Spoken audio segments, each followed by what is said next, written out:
century later, a corrupt U.S. Congress committed the biggest theft in world history.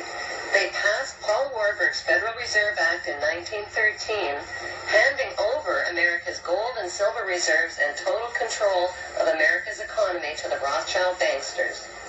Most Americans still believe that the Fed or Federal Reserve is the government. It is not.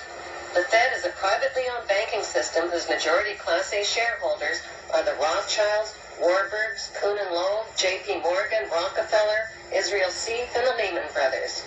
This private banking cartel is the Fed and is never audited and never pays taxes. They print and design America's money, which displays their symbols of an Egyptian pyramid, a Masonic all-seeing eye, and the words "In God We Trust." Who exactly is the God they trust? They also collect American taxpayers' money through the IRS. Then they loan it back again with interest to pay for roads, bridges, and other public works. Most U.S. citizens believe that the United States is a country and that the president is the most powerful man on earth. The United States is not a country. It is a corporation, and the president is president of the corporation of the United States. He and his elected officials work for the corporation, not for the American people. Since the United States is a corporation, who owns the corporation of the United States? Like Canada and Australia, whose leaders are prime ministers of the Queen, and whose land is called Crown Land, the United States is just another crown. A very particular way for his Renaissance museum. He was surrounded by Rothschilds, all of whom, as soon as they made some money, started to collect rather aggressively. I believe in genes, don't you?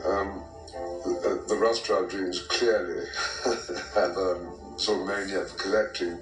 It was partly his father's collection, which he inherited. I think when Anselm Rothschild saw the Holy Thorn reliquary, he knew that this was not just one of the great moments of medieval metalwork. It was also one of the most precious things he was ever likely to be able to acquire, and extraordinarily rare. The thorn said to be from the crown of thorns put on Christ's head at the crucifixion is surrounded by the most valuable materials: rock crystal, jewels, gold, enamel, so that you have the most spiritually precious object surrounded by the most materially valuable things. And I think that combination of very high quality, very rich materials, and ultimate rarity, well, that's irresistible to any collector. For Ferdinand, collecting was really very genuinely part of his DNA. We know that from a very early age he was fascinated by collections and collecting.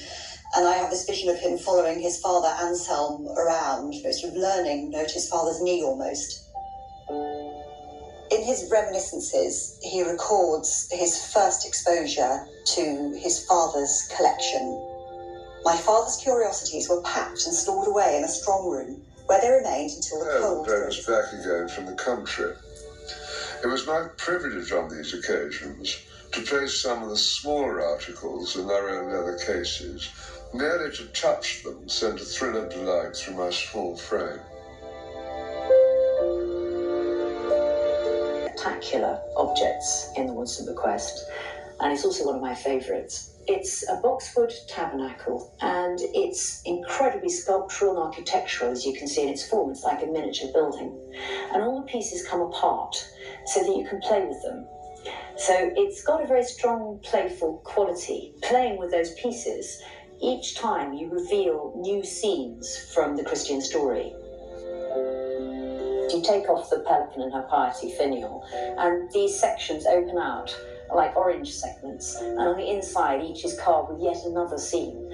And in the middle is the Virgin Mary, who rises up when you turn this little ratchet. So it's really an interactive toy for taking you closer to the Christian story. Perhaps the most intricate piece of all is this, which is a prayer nut, or Bettnuss in German. The outside is carved with these extraordinary pieces of Gothic tracery, and you can imagine yourself walking around this architectural form of the prayer nut. It's a bit like some astonishing Gothic cathedral. And when you open it up, There are yet 2 more doors which are carved with scenes from the life of Christ. And when you open those, the top half is carved with the scene of the crucifixion in incredible detail. It's like a miniature theatre. I always find it an incredibly moving thing to handle. It's a very personal, intimate kind of object.